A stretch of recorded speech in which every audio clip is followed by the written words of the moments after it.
तुम्ही अनेक social media प्लॅटफॉर्म्सवर अशा जाहिराती बघितल्या असतील.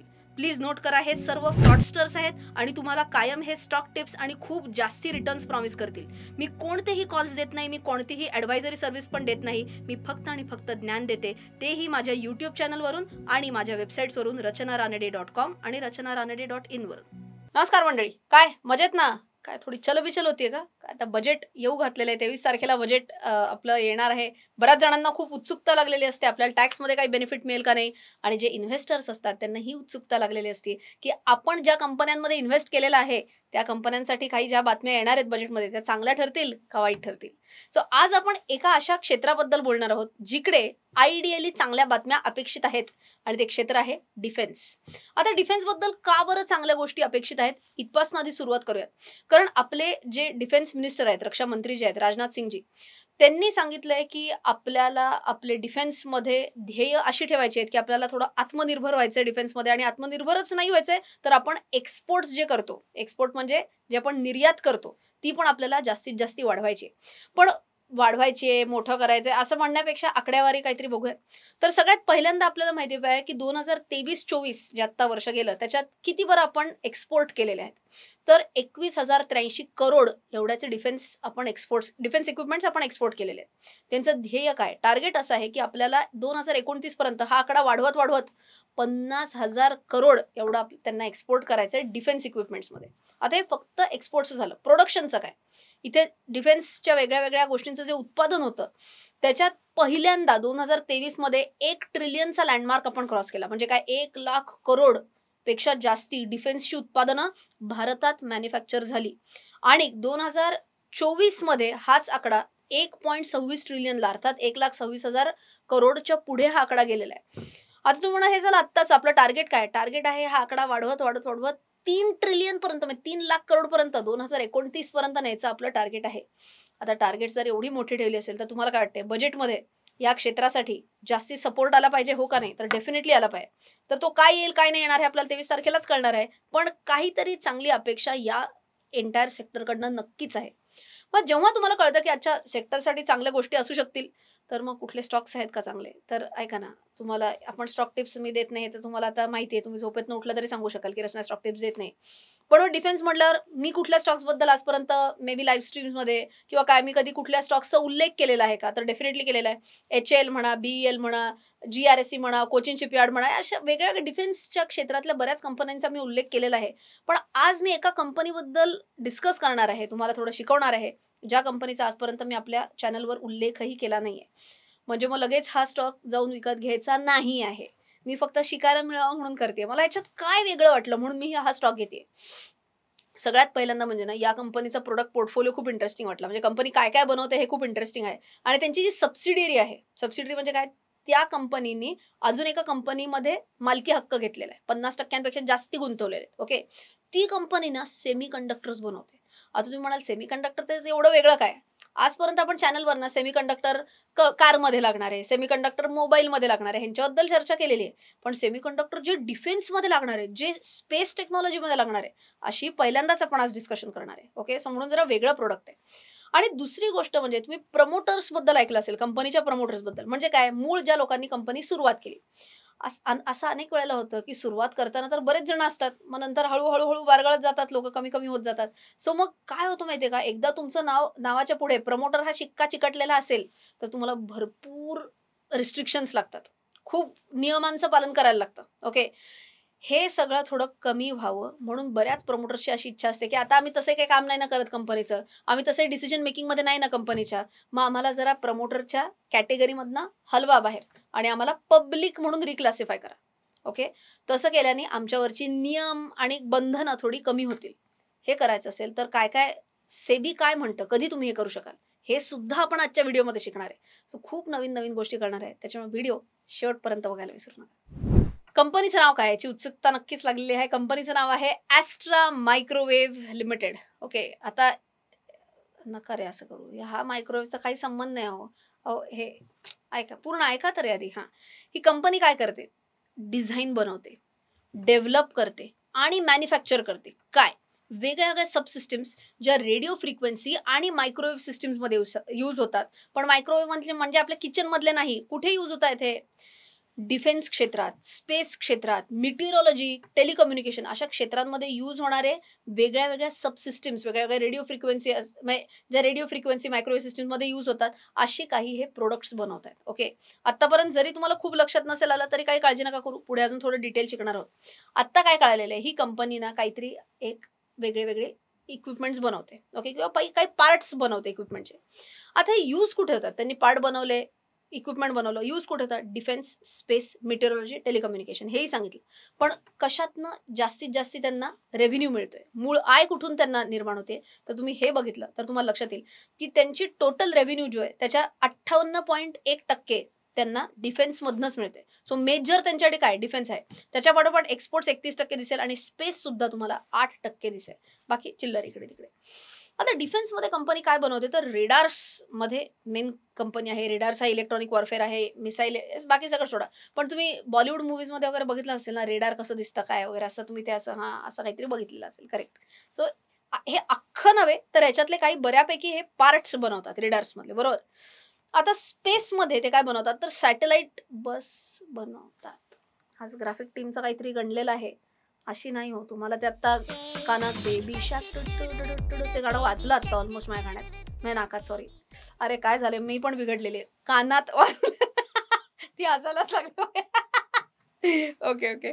सो सॅटेलाइट बस म्हणजे तशीवाली नाही जी तुम्हाला दिसली ती. सॅटेलाइट बस म्हणजे जे मूळ सॅटेलाइट असतं, ओके, त्याच्या बॉडीलाच आपण सॅटेलाइट बस म्हणतो. ओके, सो ही जी सॅटेलाइट बसचे काही पार्ट्स असतील ही सुद्धा ही कंपनी बनवते, राईट. बाकी हायड्रो आहे, बाकी छोटे मोठे एरिया सुद्धा आहेत. आता तुम्ही म्हणाले बनवते प्रोडक्ट्स डिफेन्स रिलेटेड आहेत, स्पेस रिलेटेड आहेत, कळालं तर. पण हे कोण विकत घेतं? सोपं आहे. आपलं क्लायंट बेस जर तुम्ही बघितलं तर तुम्हीच खुश होणार आहे. मिनिस्ट्री ऑफ डिफेन्स मेन आपलं जे डिफेन्स मिनिस्ट्री आहे ते घेतात, इस्रो घेतं, HAL सारखी मोठी कंपनी आहे. अशा बऱ्याच कंपन्या आहेत जे या कंपनीचे प्रोडक्ट्स विकत घेतात. आता या कंपनीच्या थोडंसं आपण फायनान्शियल्सबद्दल जरी बघितलं ना तरी 1-2 खूप महत्त्वाच्या गोष्टी आपल्याला लक्षात येतील. कंपनीची ऑर्डर बुक आता जी आहे ती जवळ-जवळ 2,000 करोडची आहे आणि त्यांचं आत्ता जेवढं सेल्स आहे, रेव्हेन्यू आहे, ती ऑर्डर बुक त्यांच्या सेल्सच्या दुप्पट आहे. म्हणजे काय? पटकन समजून घ्या. ऑर्डर बुक म्हणजे काय? त्यांच्याकडे ऑर्डर्स हातात आहेत, अजून एक्झिक्यूट झालेल्या नाहीत. ऑर्डर्स कितीच्या आहेत माहिती आहे? त्यांचा या वर्षीचा जेवढा रेव्हेन्यू आहे, या वर्षीची जेवढी विक्री आहे, विक्रीच्या दुप्पट ऑलरेडी ऑर्डर हातात आहेत. जेवढ्या ऑर्डर हातात तेवढी चांगलीच गोष्ट आहे, बरोबर. आता एवढ्या ऑर्डर संपल्या की संपलं का? अहो नाही नाही, अजून खूप खूप अपॉर्च्युनिटीज आहेत.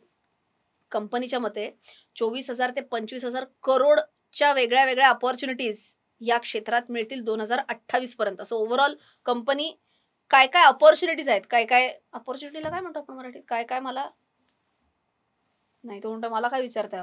अपॉर्च्युनिटी तुम्हाला कळालेला असेल अशी मी अपेक्षा ठेवते. अजून मनात चलतंय अपॉर्च्युनिटी म्हणजे काय, आठवेल कदाचित, अचानक आठवेल. तर भरपूर अपॉर्च्युनिटीज आहेत कंपनीला असं ते म्हणतात. त्यांची ऑर्डर बुक मी म्हटलं तसं आत्ता जी 2x आहे त्यांच्या रेव्हेन्यूच्या दुप्पट आहे. त्याच्यातली फोड अशी आहे की 88% जवळ सापडलं का तुला? संधी काय हे शी. ओके, सो गुगलने मदत केलेली दिसते का नाही तुला? खरं सांग, गुगल केलं नाही? ती खरंच खरंच करते ती मागणं. ओके, चलो. सो कंपनीकडे संधी खूप मोठी आहे. 24,000 ते 25,000 करोड एवढे मोठी संधी कंपनीला मिळू शकते. टोटल त्यांचं जे ऑर्डर बुक आहे त्याच्या 88% डिफेन्स मधलंच ऑर्डर बुक आहे, 12% साधारण एक्सपोर्ट्स मधले. आता अजून एक खूप महत्वाचा चार्ट बघा. हा जर तुम्ही बघितला तर तुम्हाला दिसेल तर त्यांचे एक्सपोर्ट्स हळूहळू कमी होत गेलेले आहेत आणि डोमेस्टिक सेल्स वाढत गेलेले आहेत. आता तुम्ही म्हणाल ह्याच्यात काय मोठी गोष्ट आहे, काय सांगते. जेव्हा ते एखाद्या डिफेन्सचं उत्पादन करतात, एखादं प्रोडक्ट मॅन्युफॅक्चर करतात आणि भारतातल्या भारतातच विकतात, तेव्हा त्याच्यावर त्यांना मिळणारं प्रॉफिट ग्रॉस मार्जिन लेवलला म्हणूयात आपण, ग्रॉस मार्जिन साधारण 40 ते 45%. ओके, त्यांना मिळणारा प्रॉफिट 40 ते 45% डोमेस्टिकमध्ये. हाच त्यांनी जर एक्सपोर्ट केला तर मात्र त्यांचं मार्जिन 8 ते 10% एवढंच राहतं. सो जेवढं डोमेस्टिक सेल त्यांचं जास्त होईल तेवढं कंपनीला चांगलं होणार आहे. वळूया आता या कंपनीच्या सबसिडरीजकडे. सबसिडरी म्हणजे मी म्हटलं असं अजून एक कंपनी असते ज्या कंपनीमध्ये मूळ कंपनीचा मालकी हक्क होतो, किती? 50%पेक्षा जास्ती. ओके, सो ॲस्ट्रा मायक्रोवेव्हनी एलियस सेमीकंडक्टर्स PTE लिमिटेड नावाची एक कंपनी विकत घेतली, सबसिडियरी झाली त्यांची. आता तुम्ही जर या कंपनीबद्दल थोडं अजून वाचन केलं तर तुम्हाला दिसेल की ही कंपनी फॅबलेस MMIC डिझाईन हाऊस म्हणून आहे, जी सिंगापूरमध्ये बेस्ड आहे. ओके, आता फॅबलेस म्हणजे काय ते आपण बघणारच आहोत. MMIC IC म्हणजे इंटिग्रेटेड सर्किट, करेक्ट, हे असं काहीतरी दिसतं. ओके. तर ही कंपनी जेव्हा हे सेमीकंडक्टर्स बनवणार आहे, तेव्हा नक्की काय करतात? म्हणजे हे फक्त डिझाइन करतात सेमीकंडक्टर्सचं? काय मॅन्युफॅक्चर पण करतात? का दोन्ही करतात? काय काय हे नक्की काय? ते आपल्याला कळतं फॅबलेस या शब्दावरून. आता म्हणजे काय? जेव्हा आपण फॅबलेस सेमीकंडक्टर कंपनी म्हणतो ना, ह्याचा अर्थच असा की ही कंपनी डिझाइन करते चिप्स, पण त्या चिप्सचं उत्पादन करत नाही. उत्पादन कोणीतरी वेगळं करतं. उत्पादन करणारी कंपनी म्हणजे ह्याला म्हणतात फाउंड्री. फाउंड्री कंपनीज काय करतात? डिझाइन करत नाहीत, पण उत्पादन मात्र करतात. आता ग्लोबली तुम्ही विचारलं तर TSMC नावाची एक कंपनी आहे किंवा ग्लोबल फाउंडर्स म्हणून एक कंपनी आहे, UMC नावाची एक कंपनी आहे. या सगळ्या फाउंड्री कंपनीज झाल्या. आणि तिसरा प्रकार जर तुम्ही म्हणला तर इंटिग्रेटेड डिव्हाइस मॅन्युफॅक्चरर. आता म्हणजे काय असणार आहेत? हे डिझाइन पण बनवतात आणि उत्पादन सुद्धा करतात. उत्तम उदाहरणं Intel म्हणा, Samsung म्हणा, या सगळ्या या कॅटेगरीमध्ये येतात, IDM कॅटेगरीमध्ये. ओके. आता या कंपनीमध्ये मी म्हटलं तर त्याच्यात मज्जा काय, म्हणजे एवढं काय भारी आहे त्याच्यात? अहो, हे सेमीकंडक्टर बनवतात, हे कुठे यूज होणार आहे? त्यांचा वापर डिफेन्स आणि स्पेस या ठिकाणी होणार आहे. म्हणून मला जरा छान वेगळं काहीतरी वाटलं, म्हणून म्हटलं हे पण तुम्हाला सांगावं स्पेसिफिकली. आणि त्यांनी हे अनाउन्स केलेलं आहे आता कोलॅबोरेशन त्यांचं टेलिडाईन E2V हायरेल इलेक्ट्रॉनिक्स या कंपनीबरोबर. आणि ही कंपनी सुद्धा सेमीकंडक्टर सर्व्हिसेसमध्ये आहे, जी एरोस्पेस, डिफेन्स आणि हाय रिलायबिलिटी इलेक्ट्रॉनिक्स मार्केटमध्ये आहे. फक्त याच्याबद्दल अजून आम्हाला डिटेल माहिती मिळू नाही शकली, कारण मॅनेजमेंट म्हणलं की हे खूप कॉन्फिडेन्शियल आहे. कदाचित डिफेन्स क्षेत्रात, एरोस्पेस क्षेत्रात असलं की मग काही गोष्टी त्यांना बंधनकारक असतात न सांगण्याबद्दल. म्हणून मग ह्याची खूप काही माहिती आम्हाला मिळू शकली नाही. ओके. आता जर मी ॲस्ट्रा मायक्रोवेव्हच्या फायनान्शियल्सकडे गेले, तर फायनान्शियल्समध्ये त्यांचा आता जो रेव्हेन्यू म्हणजे विक्री वाढ जी झाली आहे, ती साधारण 11% विक्री वाढ झालेली आहे. त्यांचा EBITDA आहे तो साधारण 30% वाढलेला आहे आणि पॅट सुद्धा जवळ-जवळ 73% वाढलेलं आहे. आता हे कशामुळे? तर मेनली मार्जिन एक्सपान्शन झालेलं आहे. म्हणजे काय? त्यांना जे काय पर्सेंटेज ऑफ प्रॉफिट मिळतं ते वाढलेलं आहे. कशामुळे? तर मेनली प्रॉडक्ट मिक्समुळे. ओके. आता आपण जर असं या कंपनीच्या इन्व्हेस्टर्सकडे गेलो, आतापर्यंत मी जो तुम्हाला आकडे डायरेक्ट तुम्हाला सांगितले, पण हे घेतले होते हे सगळे या P&L वरून आकडे. ओके. आता जर आपण इन्व्हेस्टर्समध्ये गेलो आणि इथं जर आपण इयरलीमध्ये गेलो ना, तर तुम्हाला दिसेल प्रमोटर म्हणजे मूळ ज्या लोकांनी कंपनी सुरुवात केली, त्यांचा मालकी हक्क 15.8% वरनं कमी होत, होत, होत 6.54% पर्यंत गेलेला आहे. आणि तुम्ही जर बघितलं तर पब्लिक मात्र 51% वरनं जवळ-जवळ 76% वरती गेलेलं आहे. मध्यंतरी अजून जास्त होतं, पण आता 76% वरती आहे. ह्याचं कारण आता ह्यांनी विकलेले घेतले कोणी, तर DIIsनी बऱ्यापैकी विकत घेतलेले. तुम्ही बघितलं तर अगदी 0.07 वरनं 13.59 पर्यंत DIIsनी विकत घेतलेले. आता प्रमोटर्सचं जे रिक्लासिफिकेशन होतं पब्लिकमध्ये, ते का बरं होऊ शकतं? त्याच्यासाठी मी तुम्हाला सुरुवातीला सांगितलं, अगदी सुरुवातच आपण त्यांनी केली होती, की बरेच त्यांना काय-काय गोष्टी फॉलो करायला लागतात. तर त्याच्या ऐवजी जर एखादा म्हणजे हे सगळं फॉलो करायच्या ऐवजी जर त्यांना पब्लिकमध्ये रिक्लासिफाय व्हायचं असेल, तर सेबीचे काही नियम आहेत का? तर नक्की आहेत. हे तुम्ही आत्ता स्क्रीनवर बघितलं तर हे सगळे नियम आहेत. त्याच्यातले 1-2 महत्त्वाचे सांगते, की ह्या ज्या लोकांना पब्लिक म्हणून क्लासिफाय व्हायचंय, रिक्लासिफाय व्हायचंय, त्या सगळ्यांनी मिळून 10% पेक्षा जास्ती शेअर्स होल्ड केलेले कामा नाहीत. ओके.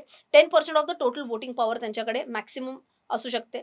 त्याच्यापेक्षा जर जास्ती असेल, तर मग ते पब्लिक म्हणून रिक्लासिफाय होऊ शकत नाहीत. Exercise over the affairs of the listed entity directly or indirectly. म्हणजे काय? कंपनीच्या वेगळ्या-वेगळ्या डिसिजन्स मध्ये जर त्यांचं डायरेक्टली किंवा इनडायरेक्टली जर पार्टिसिपेशन असेल, तर ते पब्लिक म्हणून रिक्लासिफाय होऊ शकत नाहीत. सो आय होप तुम्हाला ह्याच्यातनंही कळालेलं आहे, की शेअर होल्डिंग पॅटर्नमध्ये जर प्रमोटर्सचा स्टेक कमी झाला, तर लगेच घाबरून नाही जायचं. का कमी झाला? ह्याचा आपण अभ्यास केला पाहिजे. जर प्रमोटर पब्लिकमध्येच रिक्लासिफाय झाले असेल, तर त्याच्यात एवढी काही मोठी गोष्ट नाहीये. ओके. सो आय होप हा पण भाग तुम्हाला कळालेला आहे. पण एक महत्त्वाचा भाग असा पण आहे, की ही कंपनी जी आहे ती स्मॉल कॅप कंपनी आहे. सो स्मॉल कॅप कंपनी असल्या कारणाने बऱ्याच वेळेला असं होऊ शकतं, की शेअरमध्ये खूप मोठी मूव्ह येऊ शकते. चढला तरी फास्ट चढू शकतो, पडला तरी फास्ट पडू शकतो. सो अशा कंपनीजमध्ये कधी तुम्ही कुठल्याही स्मॉल कॅपमध्ये गुंतवणूक करणार असाल, तर थोडंसं सांभाळून इन्व्हेस्ट करायचं. ओके. हे होतं फायनान्शियल्स बद्दल. आता जर आपण त्याच्या टेक्निकल्सकडे गेलो, तर इथं आहे आपला वीकली चार्ट तुम्हाला दिसेल इकडे. मी थोडंसं इकडे तुम्हाला ह्याचे टॉप्स जॉइन करून दाखवते, कसं दिसेल हे. ओके. सो तुम्ही जर बघितलं तर हा स्टॉक इथपर्यंत वरती गेला, परत खाली आला, परत वर गेला, परत खाली आला, अजून परत वर गेला. इकडनं ब्रेकआउट देऊन वरती गेला, मग 1-2दा इथं सपोर्ट घेतलेला आहे आणि त्याच्यानंतर सुद्धा हा स्टॉक सुसाट वेगाने वरती गेलेला आहे. सो टेक्निकल्स म्हणलात तर आत्ता ओव्हरऑल एक पॉझिटिव्ह किंवा अप ट्रेंडमध्ये हा स्टॉक आत्ता आहे. तुम्हाला टेक्निकल्सबद्दल अजून जाणून घ्यायचं असेल तर आपल्या वेबसाईटवरती मी टेक्निकल अनालिसिसचा आपला वेगळा कोर्ससुद्धा केलेला आहे, मराठीतनं आहे आणि हा तुम्ही कुपन कोडसुद्धा वापरू शकता त्याच्यावरती थोडं एक्स्ट्रा डिस्काउंट मिळवण्यासाठी. पण टेक्निकल कोर्समध्ये नक्की काय येतं, मी हा केला पाहिजे का नाही, माझ्यासाठी हा सुटेबल आहे का नाही, असे तुम्हाला जर अनेक डाऊट्स असतील तर तुम्ही या नंबरवरती सुद्धा एक व्हॉट्सॲप मेसेज ड्रॉप करू शकता. माझी टीम तुम्हाला व्यवस्थित गाईड करेल. आजचा व्हिडिओ आय होप तुम्हाला व्यवस्थित आवडलेला असेल. खूप काय काय तुम्हाला शिकायला मिळालेलं असेल असं अपेक्षा करते. आणि तुम्हाला जर बजेटविषयी सुद्धा मी एक डिटेल व्हिडिओ बनवायला हवा असेल, की बजेटमध्ये नक्की काय काय गोष्टी आल्या, मराठी माणसाला नाही, भारतीयांना त्याच्यातनं फायदा होईल, सर्वसामान्य माणसांना फायदा होईल, तोटा होईल, काय होईल, ह्याचे जर तुम्हाला हायलाइट्स हवे असतील तर नक्की मला बजेट असं कॉमेंट करून सांगा. बजेट ज्या दिवशी रिलीज होईल त्या दिवशी एक तुमच्यासमोर व्हिडिओ प्रेझेंट करीन. आणि हे कॉमेंट करा जे मी सांगते ते करायला लाजायचं कधीच नसतं ना. का? कारण चॅनल माझा नाही, आपला आहे.